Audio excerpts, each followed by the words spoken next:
ছোৱালীজনীৰ খবৰটো পাইছেনে? তাইৰ লগত কি হৈছিল সেই নিশা? শুনিবলৈ সাহস লাগিব, বুকুখন ডাঠ কৰিব লাগিব। কাৰণ সেই নিশা তাই হাস্পতালৰ ছেমিনাৰ হলত চিৎকাৰ কৰি উঠিছিল। 40 মিনিটলৈকে চটফটাই থাকিল, কিন্তু কোনেও শুনা নাপালে সেই চিৎকাৰ।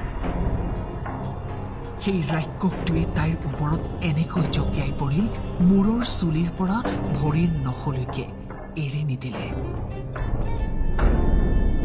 বন্ধ কোঠাৰ ভিতৰত তাইৰ সকলো সপোন মোহাৰি মোহাৰি ৰাঙলী কৰি পেলালে। তাই চাগৈ ভিক্ষা খুজিছিল, মোক যাবলৈ দে,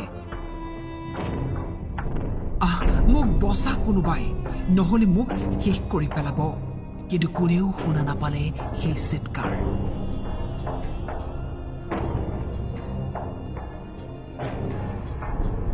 মাক দেউতাকৰ মৰমৰ ফুলপাহীক সেই নিশা জন্তুবোৰে ছিঙি ফালি মোহাৰি আচুৰি শেষ কৰি পেলালে। 9 আগষ্টৰ নিশা কলকাতা কঁপাই গ'ল ঘটনাই। দেশ জ্বলি আছে সমগ্ৰ ঘটনাক লৈ।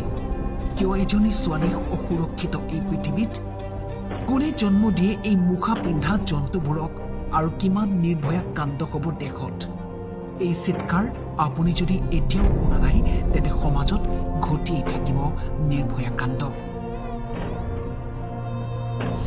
এদিন দিল্লীত, এদিন কলকাতাত, আৰু এদিন